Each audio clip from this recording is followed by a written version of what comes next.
বেকার থাকাটা আসলে কিন্তু ওয়ান অফ দ্য মানে worst thing that can worst happen. Thing. যারা ইউনিভার্সিটি থেকে পাশ করে প্রায় 1 থেকে 2 বছর তারা আসলে চাকরি পাচ্ছে না, এবং আচ্ছা। তার মেইন কারণটা হচ্ছে তাদের প্রপার Experience এক্সপেরিয়েন্স হচ্ছে। নাই এবং প্র্যাকটিক্যাল স্কিল নাই। সো তাহলে ভাইয়া স্টুডেন্টরা কি করতে পারে এই সমস্যা মোকাবেলা? নিশ্চয়ই কোনো হ্যাক বা কোনো ওয়ে আছে? জি, আজকাল অনেক ছেলে বা মেয়েদেরকে দেখি দে আর কোয়াইট স্মার্ট। তারা দেখা যায় সেকেন্ড ইয়ারে থাকতেও তারা বিভিন্ন কোম্পানিতে ইনভলভ হচ্ছে, পার্ট টাইম জব করছে, হ্যাঁ, extra curricular part time job হ্যাঁ, করছে, কেস এবং কম্পিটিশন। ইম্পর্টেন্টলি তারা চিন্তা করছে না সে ওখানে কত টাকা পাবে। অনেক ক্ষেত্রে তারা বলছে যে আমার টাকা দরকার নেই, আই জাস্ট আমাকে নিড অ্যান জাস্ট ইন্টার্নশিপ দেন, আমি আপনার সাথে কাজ করতে চাই। অ্যাবসলিউটলি, এবং this is very smart strategy, very smart.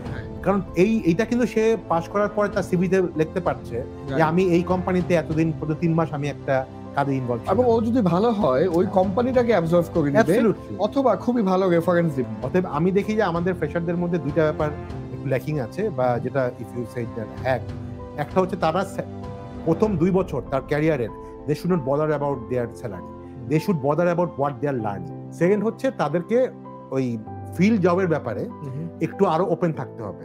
সবসময় যদি তারা এক্সপেক্ট করে যে না একটা এসি রুমের মধ্যে corporate desk job, then they are actually losing by themself.